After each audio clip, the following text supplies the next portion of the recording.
how do you feel like is the best way to convince many of these people to move to the right? Because I think that the key to closing this divide is we need to convince people to our side as opposed to us moving, to the center or becoming leftist. Like we want to convince people who maybe can be convinced to become conservative. And how do you feel like is the best way to do that? Well, first of all, I want to make it clear that I think Jews and everybody should vote for the good of this country first and foremost. I want to make that clear. I don't want people later saying, Malzberg says we should vote for Israel's interests first. So I don't believe that. I don't think you were saying that. No, America first, of course. Right. But I'm not saying that. I want to make clear I'm not saying that either. I don't know. I don't know because, I've been at meetings where for security, hey, why don't we in this building here, why don't we have an armed security guard? An armed security guard with a gun?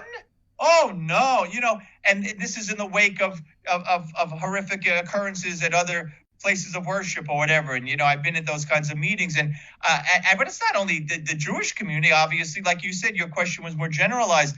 I don't know. I think we're so separated now that the media, which is what the show that I do concentrates on, the media has convinced so many people or allowed them to express that, hey, you're evil, you're bad because you disagree with me. And if I start to agree with you, then I'm a Trumpster. Then I'm a Nazi. Then I'm a homophobe, a xenophobe, a this and that. A basket full of deplorables, if you will. I'll fit into that basket. I just think we're more polarized now than ever, and we're not going to convince people. I mean, we're not. And they're not going to convince us, and we're not going to convince them. And I don't know what the answer is anymore. But I will say we're up against a media, a social media that censors us, a regular media that would have you believe if you don't hate the cops, and even if you're black, and that's a misnomer too, because only 18% of blacks want fewer cops. If you don't hate the cops, if you don't support abortion on demand, if you don't think Joe Biden's great, if you don't think Donald Trump's a Nazi and there was an insurrection, you're sick. You deserve to be punished. That's what they are preaching. And we just have to fight back on whatever platform we're allowed to be on and tell the truth.